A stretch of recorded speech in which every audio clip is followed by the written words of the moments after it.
ಬೆಂದೈತೆ ಅಂತ ನೋಡ್ಕೋಬೇಕಂದ್ರೆ ಹಿಂಗೆ ನೋಡಿ ಹಿಂಗೆ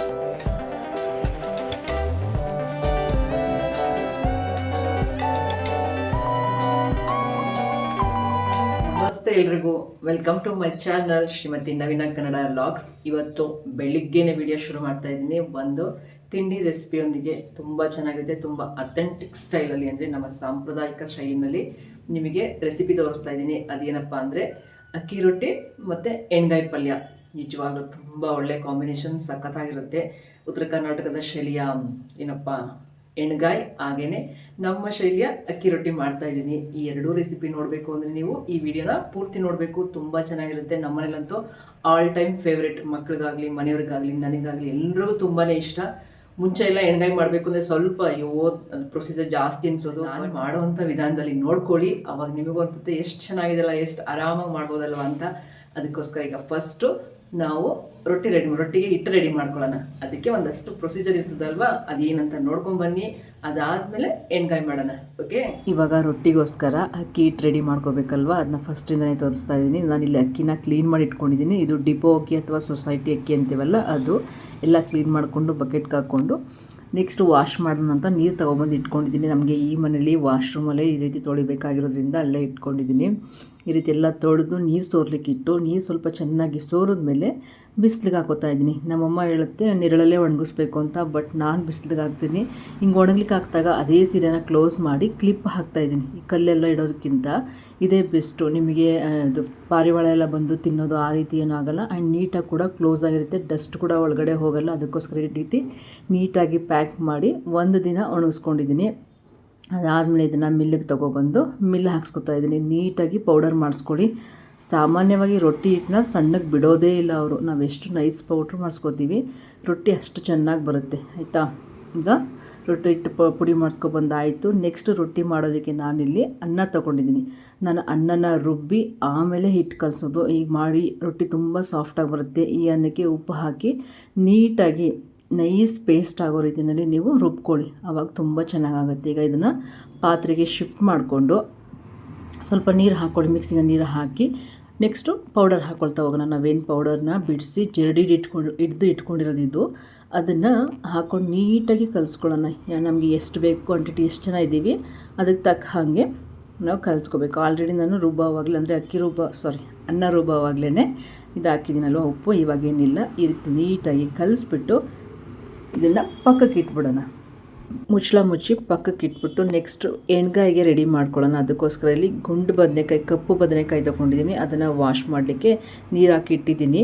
ನೆಕ್ಸ್ಟ್ ಫಸ್ಟು ಫ್ರೈ ಮಾಡ್ಕೊಬಿಡೋಣ. ಅದಕ್ಕೋಸ್ಕರ ಇಲ್ಲಿ ಕಪ್ಪು ಎಳ್ಳು ತೊಗೊಂಡಿದ್ದೀನಿ. ನೀವು ಬೇಕಿದ್ರೆ ಬಿಳಿ ಎಳ್ಳು ಕೂಡ ತೊಗೋಬೋದು. ಅದಾದಮೇಲೆ ಹುಚ್ಚೆಳ್ಳು ತೊಗೊಂಡಿದ್ದೀನಿ. ನೆಕ್ಸ್ಟು ಕಡಲೆ ಬೀಜ. ಇದಿಷ್ಟು ನಾವು ಇವಾಗ ಹುರ್ಕೋಬೇಕು. ಫಸ್ಟು ಹುಚ್ಚೆಳ್ಳು ಮತ್ತು ಎಳ್ಳನ್ನು ಹುರ್ಕೊಬಿಡೋಣ. ಅದಕ್ಕೆ ಹೀಟು ಕಮ್ಮಿ ಬೇಕಾಗಿರೋದ್ರಿಂದ ಫಸ್ಟ್ ಅದನ್ನು ಹುರ್ಕೊಂಬಿಡೋಣ. ಹುರ್ಕೊಂಡು ಇದನ್ನು ಒಂದು ಸಪ್ರೇಟ್ ಪ್ಲೇಟ್ಗೆ ಹಾಕೊಳ್ಳೋಣ. ಸಪ್ರೇಟ್ ಬೇಕಿರೋ ಉರಿಬೋದು, ಅಥವಾ ಹುಚ್ಚೆಳ್ಳು ಮತ್ತು ಎಳ್ಳು ಎರಡನ್ನೂ ಒಟ್ಟಿಗೆ ಬೇಕಿರೋ ಉರಿಬೋದು. ನಾನು ಸಪ್ರೇಟಾಗೆ ಹುರಿತಾ ಇದ್ದೀನಿ. ಸ್ವಲ್ಪ ಘಮ ಬರೋವರೆಗೆ ಮತ್ತು ಚಟಪಟ ಹಾಕೋ ತನಕ ಹುರ್ಕೊಂಡ್ರೆ ಸಾಕು. ಅದಾದಮೇಲೆ ಕಡಲೆ ಬೀಜ ಹುರ್ಕೊಳ್ಳೋಣ. ಇದನ್ನು ಸ್ವಲ್ಪ ನಿಧಾನಕ್ಕೆ ಸಣ್ಣ ಉರಿನಲ್ಲಿ ಚೆನ್ನಾಗಿ ಫ್ರೈ ಮಾಡ್ಕೊಳ್ಳಿ. ಆಯಿತಾ, ಇದಿಷ್ಟೇ ಪೌಡ್ರ್ ಮಾಡ್ಕೋಬೇಕಾಗಿರೋದು. ಇದಿಷ್ಟು ಪೌಡ್ರ್ ಮಾಡಿಕೊಂಡ್ರೆ ಸಾಕು. ಇದಾದಮೇಲೆ ಇವಾಗ ನೋಡಿ ಬದನೆಕಾಯಿನ ಹೆಚ್ಚಿಟ್ಕೊಂಡಿದ್ದೀನಿ. ನಾನು ಈ ರೀತಿ ಉದ್ದುದ್ದಕ್ಕೆ ಮಾಡ್ತೀನಿ. ತುಂಬ್ಗಾಯಿ ಕೂಡ ಮಾಡಬಹುದು, ಬಟ್ ಈ ರೀತಿ ಮಾಡಿದ್ರೆ ತಿನ್ನೋಕೆ ಚೆನ್ನಾಗಿರುತ್ತೆ. ಇವಾಗ ಅದನ್ನು ಫ್ರೈ ಮಾಡ್ಕೊಳ್ಳಿಕ್ಕೆ ಎಣ್ಣೆ ಹಾಕೋತಾ ಇದ್ದೀನಿ. ಎಣ್ಣೆ ಸ್ವಲ್ಪ ಜಾಸ್ತಿ ಬೇಕು, ಯಾಕಂದರೆ ಇದು ಎಣ್ಣೆಗಾಯಿ ಅಲ್ವಾ, ಅದಕ್ಕೆ ಸ್ವಲ್ಪ ಜಾಸ್ತಿನೇ ಹಾಕ್ಕೊಂಡು ಇದಕ್ಕೆ ನಾವೇನು ಹೆಚ್ಚಿಟ್ಟಿದ್ವಿ ಬದನೆಕಾಯಿನ ಅದನ್ನು ಹಾಕ್ಕೊಂಡು ನೀಟಾಗಿ ಫ್ರೈ ಮಾಡ್ಕೊಳ್ಳೋಣ. ಈ ರೀತಿ ಫ್ರೈ ಮಾಡಿ ತುಂಬಾ ಚೆನ್ನಾಗಿರುತ್ತೆ. ನಾವೇನು ತುಂಬ್ಗಾಯಿ ಮಾಡ್ತೀವಿ ಅದಕ್ಕಿಂತ ಇದು ಈಸಿ ರೆಸಿಪಿ, ಹಾಗೆಯೇ ತಿನ್ನಲಿಕ್ಕೂ ತುಂಬ ಚೆನ್ನಾಗಿರುತ್ತೆ. ಇವಾಗ ನಾನು ನೆಕ್ಸ್ಟು ಮಿಕ್ಸಿ ಜಾರಿಗೆ ಕೊಬ್ಬರಿ ಹಾಕೋತಾ ಇದ್ದೀನಿ. ಕೊಬ್ಬರಿ ಇದ್ದರೆ ಕೊಬ್ಬರಿ ಹಾಕ್ಕೊಳ್ಳಿ, ಅಕಸ್ಮಾತ್ ಇಲ್ಲ ಅಂದರೆ ಕಾಯಿ ತುರಿ ಕೂಡ ಹಾಕ್ಕೋಬೋದು. ಅದಾದಮೇಲೆ ಹುರಿದಿದ್ನೆಲ್ಲ ಎಳ್ಳು, ಹುಚ್ಚೆಳ್ಳು ಮತ್ತು ಕಡಲೆ ಬೀಜ ಇದಿಷ್ಟು ಹಾಕ್ಕೊಂಡು ಪೌಡ್ರ್ ಮಾಡ್ಕೊತಾ ಇದ್ದೀನಿ. ನೀಟಾಗಿ ಪೌಡ್ರ್ ಮಾಡ್ಕೊಳ್ಳಿ. ನಿಮ್ಗೇನಾದರೂ ಪೌಡ್ರ್ ಮಾಡ್ಕೊಳ್ಳೋಕ್ಕಾಗಲಿಲ್ಲ ಅಂದರೆ ಪರವಾಗಿಲ್ಲ, ಸ್ವಲ್ಪ ನೀರು ಹಾಕ್ಕೊಂಡೆ ರುಬ್ಬಿ, ಏನೂ ಆಗೋಲ್ಲ. ಸಾಮಾನ್ಯವಾಗಿ ಪೌಡ್ರ್ ಹಾಕ್ತಾರೆ, ಬಟ್ ನಾನು ರುಬ್ಬಿ ಹಾಕ್ತೀನಿ. ಯಾಕಂದರೆ ನೀಟಾಗಿ ಪೇಸ್ಟ್ ಆದಷ್ಟು ತಿನ್ನೋವಾಗ ನಮಗೆ ಚೆನ್ನಾಗಿರುತ್ತೆ. ಸರಿಯಾಗಿ ಪೌಡ್ರ್ ಆಗಲಿಲ್ಲ ಅಂದರೆ ತಿನ್ನುವಾಗ ಬಾಯಿಗೆ ಸಿಕ್ಕಿದ್ರೆ ಒಂಥರ ಆಗುತ್ತೆ, ತಿನ್ನಬೇಕು ಅನಿಸಲ್ಲ. ಅದಕ್ಕೋಸ್ಕರ ಈಗ ನಾನು ಬದನೆಕಾಯಿನ ಫ್ರೈ ಮಾಡಿ ತೊಗೊಂಡಿದ್ದೆ ಅಲ್ವಾ, ಅದೇ ಪಾತ್ರೆಯಲ್ಲಿ ಎಣ್ಣೆ ಉಳ್ಕೊಳ್ಳುತ್ತೆ. ಅದಕ್ಕೆ ನಾನು ಸಾಸಿವೆ, ಜೀರಿಗೆ ಇಷ್ಟನ್ನು ಹಾಕಿ ಸ್ವಲ್ಪ ಲೈಟಾಗಿ ಫ್ರೈ ಮಾಡ್ಕೊತಾ ಇದ್ದೀನಿ. ಅದಾದಮೇಲೆ ಸಣ್ಣಗೆ ಹೆಚ್ಚಿರೋ ಈರುಳ್ಳಿನ ಹಾಕಿ ಇದನ್ನು ಸ್ವಲ್ಪ ಲೈಟಾಗಿ ಫ್ರೈ ಮಾಡ್ಕೊಳ್ಳೋಣ. ಅದಾದಮೇಲೆ ನೆಕ್ಸ್ಟು ಸ್ವಲ್ಪ ಶುಂಠಿ ಬೆಳ್ಳುಳ್ಳಿ ಪೇಸ್ಟ್ ಹಾಕ್ಕೊಳ್ಳಿ. ನಾನು ಸಾಮಾನ್ಯವಾಗಿ ಫ್ರೆಶ್ ಆಗಿ ಜಜ್ಜಿದ ಶುಂಠಿ ಬೆಳ್ಳುಳ್ಳಿ ಪೇಸ್ಟ್ನೇ ಹಾಕೋದೀನಿ. ಪೇಸ್ಟ್ ಇದ್ರೂ ಕೂಡ ನೀವು ಹಾಕೋಬೋದು. ಇದನ್ನು ಒಂಚೂರು ಘಮ ಬರೋವರೆಗೆ ಫ್ರೈ ಮಾಡ್ಕೊಳ್ಳಿ. ಒಂದೊಳ್ಳೆ ಪರಿಮಳ ಬಂದ ಮೇಲೆ ಇದಕ್ಕೆ ಕರಿಬೇವಿನ ಸೊಪ್ಪು, ನೆಕ್ಸ್ಟು ಪೌಡರ್ಗಳು ಹಾಕೊಳ್ಳೋಣ. ಅರಿಶಿಣ, ಅದಾದಮೇಲೆ ಅಚ್ಚ ಖಾರದ ಪುಡಿ, ನೆಕ್ಸ್ಟು ಗರಂ ಮಸಾಲನೂ ಹಾಕಬೇಕು. ನೆಕ್ಸ್ಟ್ ಧನಿಯಾ, ಇದಿಷ್ಟು ಹಾಕ್ಕೊಳ್ಳಿ. 4 ಪೌಡ್ರ್ ಹಾಕಬೇಕಾಗಿರೋದು. ಅದನ್ನು ಎಣ್ಣೆಯಲ್ಲಿ ನೀಟಾಗಿ ಫ್ರೈ ಮಾಡ್ಕೊಳ್ಳಿ, ಆಯಿತಾ. ಪೌಡರ್ ಮತ್ತೊಮ್ಮೆ ಹೇಳ್ತಾ ಇದ್ದೀನಿ.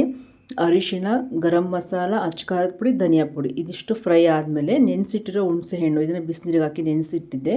ಈ ಹುಣಸೆ ಹಣ್ಣು ಹಾಕಿ ಸ್ವಲ್ಪ ಒಂಚೂರು ಫ್ರೈ ಮಾಡ್ಕೊಳ್ಳಿ. ತುಂಬ ಎಣ್ಣೆ ಬಿಡೋರಿಗೆ ಆ ಥರ ಏನಿಲ್ಲ, ಒಂದು 2 ಮಿನಿಟ್ಸ್ ಫ್ರೈ ಮಾಡಿಕೊಂಡ್ರೆ ಸಾಕು.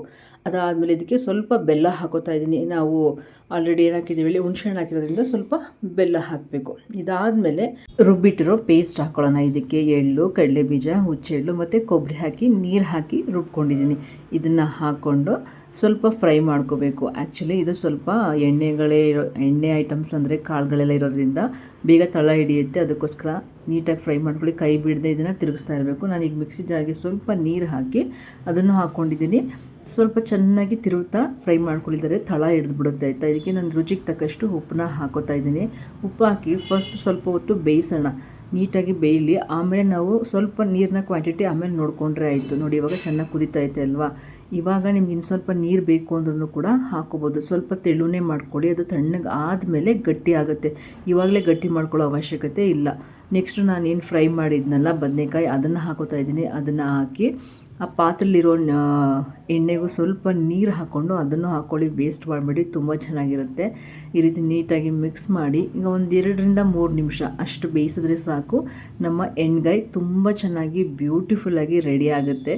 ಯಾಕಂದರೆ ಆಲ್ರೆಡಿ ಫ್ರೈ ಆಗಿರೋದ್ರಿಂದ ತುಂಬ ಬೇಯಿಸೋ ಅವಶ್ಯಕತೆ ಇಲ್ಲ. ಲಾಸ್ಟಿಗೆ ಸ್ವಲ್ಪ ಕೊತ್ತಂಬರಿ ಸೊಪ್ಪು ಹಾಕಿದ್ರೆ ಎಣ್ಗಾಯಿ ಅಂತೂ ತುಂಬ ಚೆನ್ನಾಗಿ ರೆಡಿ ಆಗುತ್ತೆ. ಎಣ್ಗಾಯಿ ರೆಡಿ ಮಾಡಿದ್ದಾಯಿತು. ಇವಾಗ ರೊಟ್ಟಿ ಮಾಡೋಣ. ಓಕೆ, ಬನ್ನಿ ನೋಡುವ.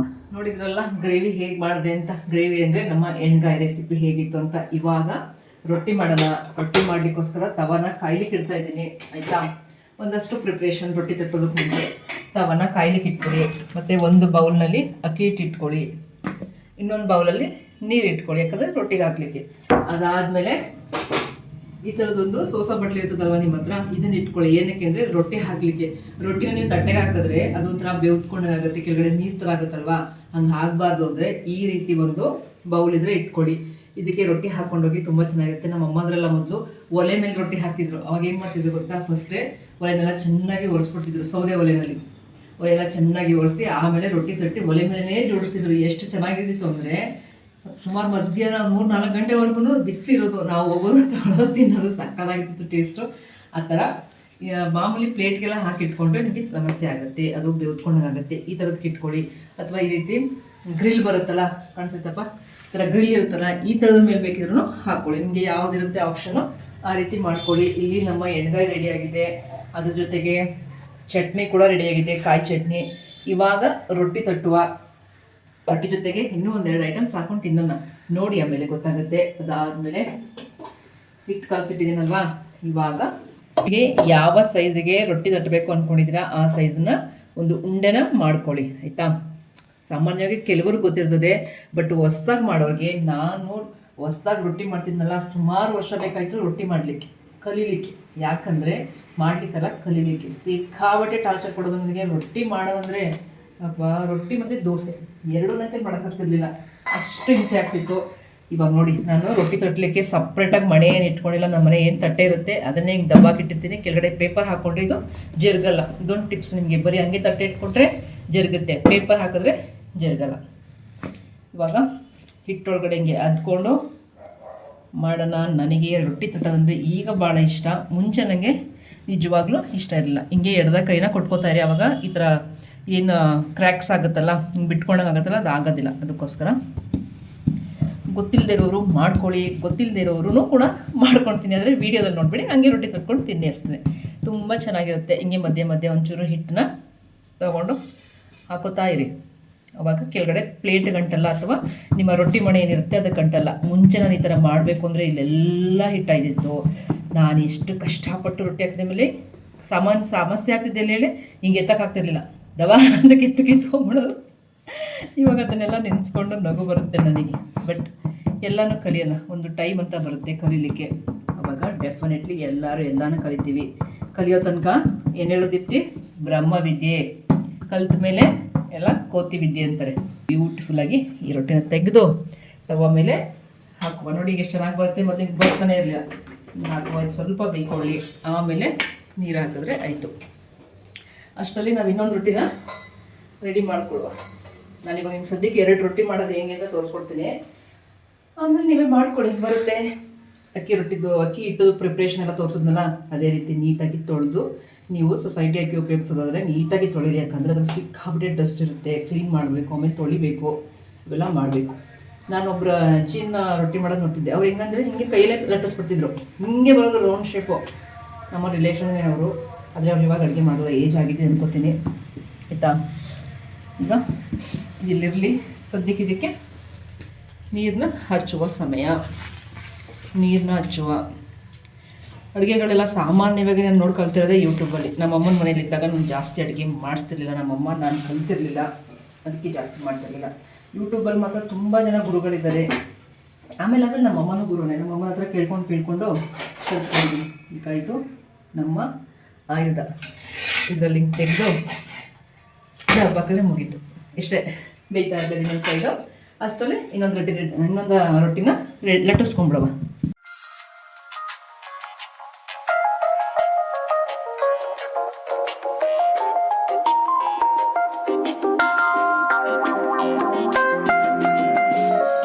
ಒಂದು ರೊಟ್ಟಿ ಆಗ್ತಾ ಇದೆ, ಪೂರ್ತಿ ಆಗಲಿ. ಇನ್ನೊಂದು ರೊಟ್ಟಿ ಲಟ್ಸೋದು ಹೇಳ್ಕೊಡ್ತೀನಿ. ಆಮೇಲೆ ಟೇಸ್ಟ್ ನೋಡಿ ನಮ್ಮನೆ ಯಾರು ಹೇಳ್ತಾರೆ ನೋಡೋಣ, ರಿವ್ಯೂಸ್ ಯಾರು ಕೊಡ್ತಾರೆ ಅಂತ. ಈ ರೊಟ್ಟಿನ ಸುತ್ತ ಬೇಯಿಸ್ಕೊಳ್ಳಿ, ಬರೀ ಮಧ್ಯದಲ್ಲಿ ಮಾತ್ರ ಅಲ್ಲ, ಸುತ್ತ ಹಿಂಗೆ ತಿರುಗಿಸಿ ಬೇಯಿಸ್ಕೊಳ್ಳಿ. ಆವಾಗ ತುಂಬ ಚೆನ್ನಾಗಿ ಈ ರೀತಿ ಕಲರ್ ಬರಬೇಕು, ಸಕ್ಕತ್ತಾಗಿರುತ್ತೆ. ಬೇಯಿಸ್ಕೊಂಡ್ರೆ ನಾವು ಜಾಸ್ತಿ ತವನೂ ಗಲೀಜಾಗಲ್ಲ. ಆದ್ರೂ ಒಂದ್ಸತಿ ಒಂದು ರೊಟ್ಟಿ ತೆಗೆದ ಮೇಲೆ ಈ ರೀತಿ ಎಲ್ಲ ಕ್ಲೀನ್ ಮಾಡ್ಕೊಂಬಿಡಿ ತವನ. ಹೀಗೆ ರೊಟ್ಟಿನಲ್ಲೇ ವೈಪ್ ಮಾಡ್ಕೊಳ್ಳೋದು, ಅದಕ್ಕೋಸ್ಕರ ಬೇರೆನೂ ತರಬೇಕಾಗಿಲ್ಲ. ರೊಟ್ಟಿನಲ್ಲೇ ವೈಪ್ ಮಾಡಿ ಈ ರೊಟ್ಟಿ ನಾವಾಗಲೇ ಹೇಳಿದ್ನಲ್ಲ ಇಲ್ಲಿಗೆ ಹಾಕ್ಬಿಟ್ರೆ ನೀಟಾಗಿರುತ್ತೆ. ಇಷ್ಟೇ. ಆಮೇಲೆ ನೆಕ್ಸ್ಟ್ ರೊಟ್ಟಿ ತೆಗೆದು ನಮ್ಮ ತವ ಮೇಲೆ ಹಾಕುವ. ಇಷ್ಟೇ ಚಿಕ್ಕದಾಗಿ ಮಾಡೋದು ನಾನು, ಇದೇ ರೀತಿ ಇರುತ್ತೆ. ಈಗ ಇನ್ನೊಂದು ರೊಟ್ಟಿಗೆ ರೆಡಿ ಮಾಡ್ಕೊಳ್ಳುವ. ನಮ್ಮ ಅಡುಗೆ ಮನೆ ಚಿಕ್ಕದಿರೋದ್ರಿಂದ ಆ ಕಡೆ ಈ ಕಡೆ ಎಲ್ಲ ಜೋಡಿಸ್ಕೊಂಡ್ಬೇಕು, ನಾನು ಏನು ಮಾಡೋಕ್ಕಾಗಲ್ಲ ಅಲ್ವಾ. ಇಲ್ಲಿ ನೀವು ಉಂಡೆ ಮಾಡ್ಕೊತಿರ್ತಾರಲ್ಲ, ಅವಾಗಲೇ ನೀಟಾಗಿ ಮಾಡ್ಕೊಬಿಡಿ. ಈ ಜಾಮೂನು ಉಂಡೆ ಎಲ್ಲ ಮಾಡ್ಕೊತೀವಲ್ಲ ಆ ಥರ. ಇಲ್ಲೇ ನೀವು ಕ್ರ್ಯಾಕ್ಸ್ ಬಿಟ್ಕೊಂಡ್ಬಿಟ್ರೆ ರೊಟ್ಟಿ ತಟ್ಟುವಾಗಲೂ ಕ್ರ್ಯಾಕ್ಸ್ ಆಗುತ್ತೆ. ಅಂದರೆ ಬಿಟ್ಕೊಳ್ತಾ ಇರ್ತದಲ್ಲ, ಹಂಗಾಗುತ್ತೆ. ಹಂಗಾಗಬಾರ್ದು ಅಂದರೆ ಮೊದಲೊಂದು ಸತಿ ನೀಟಾಗಿ ಕಲಿಸಿರ್ತೀವಿ, ಈ ರೀತಿ ಮಾಡಿಕೊಂಡು ಹಿಂಗೆ ಹಾಕ್ಕೊಂಡ್ರೆ ಆಯಿತು. ಮತ್ತು ಇದು ಇಷ್ಟು ಕಟ್ಟೋಷ್ಟೊತ್ತಿಗೆ ಇದು ಬೆಂದಿರ್ತದೆ. ಅವಾಗ ಏನು ಮಾಡಿ, ಇದಕ್ಕೆ ಏನು ಮಾಡಬೇಕು, ದಿಟ್ಟೆ ನೀರು ಹಾಕೋಬೇಕು ನೀಟಾಗಿ. ಕೆಲವರು ಬಟ್ಟೆ ತಗೊಂಡು ಹಾಕ್ತಾರೆ, ನನಗೆ ಅದೇನೋ ಹೈಜಿನಿಕ್ ಅನಿಸೋದಿಲ್ಲ. ನಮ್ಮ ಅಮ್ಮನ ಮನೆಯೆಲ್ಲ ಬಟ್ಟೆಲೇ ಹಾಕೋದು, ನಾನು ಹಾಕಲ್ಲ ಆ ಥರ, ಕೈಯಲ್ಲೇ ಹಾಕೋತೀನಿ. ನನಗೆ ಇದೇ ಕಂಫರ್ಟಬಲ್ ಮತ್ತು ನನಗೆ ಇದೇ ಇಷ್ಟ, ಅದಕ್ಕೋಸ್ಕರನೇ. ಹಾಕಿದ ತಕ್ಷಣವೇ ತೆಗೆದು ಸ್ವಲ್ಪ ಹೊತ್ತು ಬಿಟ್ಟರೆ ಏನಾಗುತ್ತೆ, ತವಾಗ ಅಂಟ್ಕೊಳ್ಳುತ್ತೆ. ಇಷ್ಟು. ಇದು ನನ್ನ ರೊಟ್ಟಿಯ ಕತೆ. ಬನ್ನಿ, ಇದು ಗಡ್ಸೋದನ್ನು ನೋಡ್ಕೊಂಡ್ಬಿಡೋರಂತೆ. ಹಿಂಗೆ ಮಾಡ್ತಾಯಿದ್ದೀನಲ್ವಾ, ಈ ರೀತಿಯೇ ನೀಟಾಗಿ ಮಾಡ್ಕೊಂಡಾಗ ಏನೂ ತೊಂದರೆ ಇಲ್ಲ, ಬರುತ್ತೆ. ಕಲಿಯೋವ್ರಿಗೆ ಮಾತ್ರ ನನಗೆ ಸಿಕ್ಕಾಪಟ್ಟೆ ಕಣ್ಣಿಗೆ ಬರೋದು, ಯಾಕಾದರೂ ರೊಟ್ಟಿ ಮಾಡ್ತೀನಿ, ರೊಟ್ಟಿ ಮಾಡ್ಬೇಕಾದ್ರೆ ಬರುತ್ತಪ್ಪ ಅನ್ಸೋದು. ಬಟ್ ಓಕೆ, ಈಗ ಈ ರೊಟ್ಟಿನೂ ರೆಡಿ ಆಯಿತು. ಇದು ಬೇಯ್ತಾ ಇದೆ. ಬೆಂದೈತಾ ಅಂತ ನೋಡ್ಕೋಬೇಕಂದ್ರೆ ಹಿಂಗೆ ನೋಡಿ, ಈಗ ಈ ಕಡೆ ಸ್ವಲ್ಪ ಬೇಯಬೇಕಲ್ವಾ, ಬೇಯೋವರೆಗೆ ವೆಯ್ಟ್ ಮಾಡಿ ಆಮೇಲೆ ಅದು ನೀಟಾಗಿ ಬರ್ತೀನಿ. ನೀವು ಮತ್ತೆ ಕೀಳ್ಲಿಕ್ಕೆ ಹೋದರೆ ಇಲ್ಲಿ ತವಾಗೆಲ್ಲ ಅಂಟ್ಕೊಂಡು ಕೆಚ್ಚಿ ಪಿಚ್ಚಿ ಆಗುತ್ತೆ. ಅದಕ್ಕೆ ಒಂಚೂರು ಬೇಯಕ್ಬಿಟ್ರೆ ಸಾಕು. ಒಂದು ಸ್ವಲ್ಪ ಬೆಂದಮೇಲೆ ನೋಡಿ ಬಂತಲ್ವಾ, ನೀಟಾಗಿ ಸುತ್ತ ಬೇಯಿಸ್ಕೊಂಡ್ರೆ ನಮ್ಮ ರೊಟ್ಟಿ ರೆಡಿ. ಸರಿ,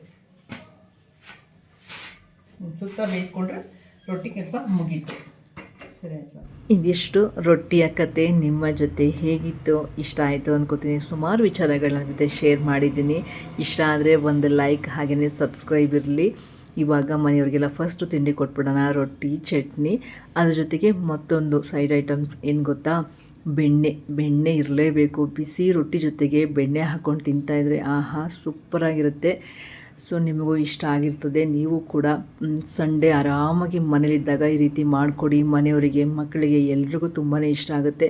ಸಂಡೇ ಮಾಡ್ಕೊಂಡು ತಿಂದರೆ ಹೆಂಗಿರುತ್ತೆ ಗೊತ್ತಾ, ಎಲ್ಲರೂ ಕುತ್ಕೊಂಡು ಮಾತಾಡ್ಕೊಂಡು ತಿಂತಾ ಇರಬೇಕು. ಸೂಪರಾಗಿರುತ್ತೆ. ಮಾಡಿ ನೋಡಿ, ಇಷ್ಟ ಆದರೆ ನನಗೂ ತಿಳಿಸಿ ಆಯಿತಾ. ನೋಡಿ, ಬೆಣ್ಣೆ ಮತ್ತು ರೊಟ್ಟಿ ತಿನ್ನೋದಕ್ಕಂತೂ ಸೂಪರಾಗಿರ್ತದೆ. ಎಣ್ಗಾಯಿ ಅಷ್ಟೇ ತುಂಬ ಚೆನ್ನಾಗಿರುತ್ತೆ. ಮಾಡ್ಕೊಳ್ಳಿ, ತಿನ್ಕೊಳ್ಳಿ. ನಿಮ್ಮ ಮನೆಯಲ್ಲಿ ಗ್ರೇವಿ ಈ ಕಲರ್ ಬರಬೇಕು ಅಂದರೆ ನಾನು ಹೇಳೋದ್ನಲ್ಲ ಆವಾಗಲೇ ಅದೇ ಥರ ಕಪ್ಪು ಎಳ್ಳು ಯೂಸ್ ಮಾಡಿ, ತುಂಬ ಚೆನ್ನಾಗಿ ಬರುತ್ತೆ. ಹಾಗೆಯೇ ಇವತ್ತಿನ ವಿಡಿಯೋ ಹೇಗೆ ಅನ್ನಿಸ್ತು? ವಿಡಿಯೋ ನನಗೆ ಈ ಥರನೇ ಮಾಡಲಿಕ್ಕೆ ಇಷ್ಟ. ಇವತ್ತೇನು ಪ್ಯಾಟರ್ನಲ್ಲಿ ವಿಡಿಯೋ ಮಾಡಿದ್ದೀನಿ ಆ ಪ್ಯಾಟರ್ನ್ ಇಷ್ಟ. ಸುಮ್ಮನೆ ಏನೋ ರೊಟ್ಟಿ ಮಾಡಿದೆ, ಎಣ್ಗಾಯಿ ಮಾಡಿದೆ, ವಿಡಿಯೋ ಹಾಕ್ತೆ, ಅದು ಇಷ್ಟ ಆಗಲ್ಲ. ಜೊತೆ ಮಾತಾಡ್ತಾ ಅಡುಗೆ ಮಾಡೋದು, ಕೆಲಸ ಮಾಡೋದ್ರೆ ತುಂಬ ಇಷ್ಟ. ಆದರೆ ವಿಡಿಯೋ ಮಾಡ್ಕೊಳಕ್ಕೊಬ್ರು ಸಪೋರ್ಟಿಗೆ ಇರಬೇಕು. ಯಾರು ಇಲ್ದಿದ್ದಾಗ ನಾನು ಒಬ್ಬಳೆ ಮಾಮೂಲಿ ಥರನೇ ವಿಡಿಯೋ ಮಾಡಬೇಕಾಗುತ್ತೆ. ಇಟ್ಸ್ ಓಕೆ, ನಂಗಿರಲಿ. ಈಗ ನನಗೋಸ್ಕರ ಒಂದು ಪುಟ್ಟು ರೊಟ್ಟಿ ಹಾಕ್ಕೊಟ್ಟಿದ್ದೀನಿ. ಯಾವುದೇ ರೊಟ್ಟಿ ಹಾಕಿದಾಗ ಒಂದು ಪುಟ್ಟು ರೊಟ್ಟಿ, ಪೂರಿ ಮಾಡಿದಾಗ ಚಿಕ್ಕ ಚಿಕ್ಕ ಪೂರಿ ಎಲ್ಲ ಮಾಡ್ಕೊಳ್ಳೋಕ್ಕೆ ತುಂಬ ಇಷ್ಟ. ಅದೇ ಥರ ಮಾಡ್ಕೊಂಡಿದ್ದೀನಿ. ಇವಾಗ ಬೆಣ್ಣೆ ರೊಟ್ಟಿ, ಎಣ್ಗಾಯಿ ಎಲ್ಲನೂ ತಿಂತ ಈ ವಿಡಿಯೋನ ಎಂಡ್ ಮಾಡ್ತಾ ಇದ್ದೀನಿ. ಈ ವಿಡಿಯೋ ಇಷ್ಟ ಆದರೆ ಪ್ಲೀಸ್ ಲೈಕ್, ಶೇರ್, ಕಮೆಂಟ್ ಮರಿಬೇಡಿ. ಹಾಗೆಯೇ ನನ್ನ ಚಾನಲ್ನ ಸಬ್ಸ್ಕ್ರೈಬ್ ಮಾಡ್ಕೊಂಡು ನೋಡಿ ಅಂತ ಕೇಳ್ಕೊಳ್ತಾ ಈ ವಿಡಿಯೋನ ಪೂರ್ತಿ ನೋಡಿದ್ದಕ್ಕೆ ನಿಮ್ಮೆಲ್ಲರಿಗೂ ಧನ್ಯವಾದಗಳು.